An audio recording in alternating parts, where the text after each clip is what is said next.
খেয়ে চলে গেছে। কিন্তু আমার দাদার কাছে একটি আবেদন, আমাদের পুকুরটা যেন পূর্ণ সংস্কার হয় এবং ছাটগাঁও গ্রামটা যেন আমি উন্নত সাধন করতে পারি দাদার মাধ্যমে এবং বিএনপির মাধ্যমে।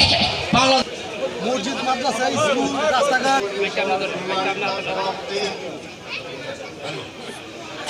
কথা বলেছেন, মন খুলে কোনো কথাবার্তা বলতে পারিনি। আল্লাহ তাআলা আমাদেরকে অশেষ সুযোগ দিয়েছেন, আমরা মন খুলে কথাবার্তা বলবো এবং আমাদের শহীদ প্রেসিডেন্ট জিয়াউর রহমানের বাংলাদেশ, সবুজ বাংলাদেশ গড়ে তুলবো এই বলে বলুন তাহলে আসল কথা বলুন। আসসালামু আলাইকুম রহমতুল্লাহ। আমাদের জিঞ্জিরা ইউনিয়ন আয়োজিত আজকের কর্মী সভায় বাবু গড়চন্দ্র রায় প্রথমে স্টেটে সুন্দর একটা কথা বলছেন যে আমাকে ফুল দেবেন না, আমার গাড়িতে ফুল দেবেন না, ফুল দেবেন জনগণকে যারা আমার অপেক্ষায় দীর্ঘ সময় বসে আছেন। এই কথা শুনে সবাই উপস্থিত সবাই খুব খুশি হয়েছেন, সেই সমর্থন জানিয়েছেন। আসলে দীর্ঘত যে নেতাকর্মী ছিল এমন কথা কোনো নেতাকর্মী আজ পর্যন্ত বলে নাই। আমি শুরু করছি বিএনপি, তখন বিএনপি থেকে আমি শুরু করতে করতে আমি ডাকপাড়া আইসি, ডাকপাড়া থেকে শুরু করছি। প্রায় 15-16 বছরে আমি কোনো বিএনপি মুখ দিয়ে কোনো কথা বাই করতে পারি নাই। বাই করতে গেলেই বাইর থেকে টাই নাই না, মনে করেন বাইরে দিয়ে আমাকে যে থানা দেওয়া হইতো। তারপরে আমি কিছু করতে পারি নাই। আল্লাহর কাছে খোদার কাছে আমি সব বলছি, মনে মনে বলছি, বাপ মা সবাই বলছে যে আমি যেভাবে হোক আমি ছাড়া পাবো, কিন্তু আমি টাকা পয়সা যেভাবে হোক আমি ছাড়া পাইছি। আমি এই ডাকপাড়া আশা নাম দিদি ভবিষ্যতে এই ডাকপাড়া কেন গুঞ্জে না আসতে পারে, আমি এটাই চাই। আর নান্টুর লগে যে যা ছিল সবাইকে চিনি, কিন্তু সাবধান হয়ে যাও।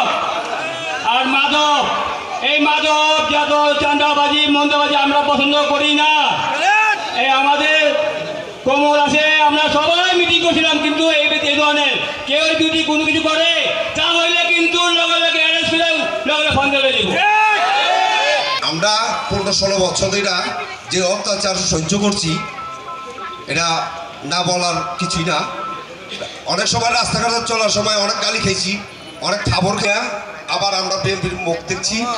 আশা করি যারা আমাদের এই যে রাস্তাঘাটে চুলটা মারছে, থাবর মারছে, এদেরকে ক্যারেনি গুঞ্জে কখনো চোখের সামনে যে না থাকে, এটা আপনার কাছে আমার অনুরোধ।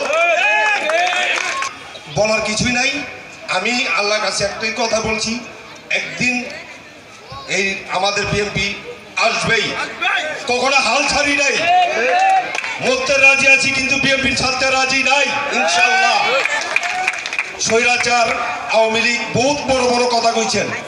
বিপু সাহেব আমাদের নজরগঞ্জ মাঠাও বলছেন যে বিএনপি নাকি পথ খুঁজে পাইব না, মাওয়ার ব্রিজ রড বেচা খাইব।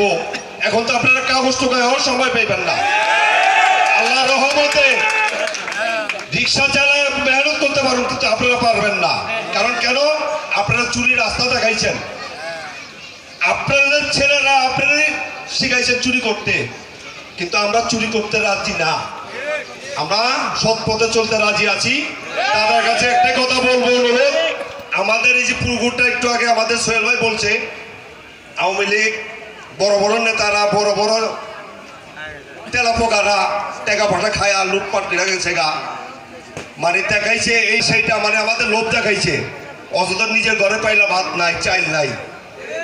আমার কাছে একটাই অনুরোধ, আপনার কাছে অনুরোধ, আপনি আমাদের এই পুকুরটা যেমন হোক আমাদের মা বোনদের জন্য এই পুকুরটা একটু মেহনত করবেন, এটা আপনার কাছে আমার আবেদন।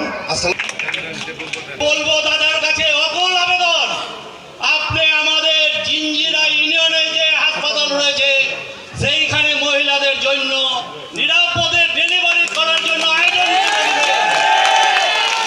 আর আমি আপনাদের কথা দিচ্ছি, আমাদের মা বোনরা আপনাকে ভোট দিয়ে জয়যুক্ত করবেন, আপনার হাতকে শক্তিশালী করবে।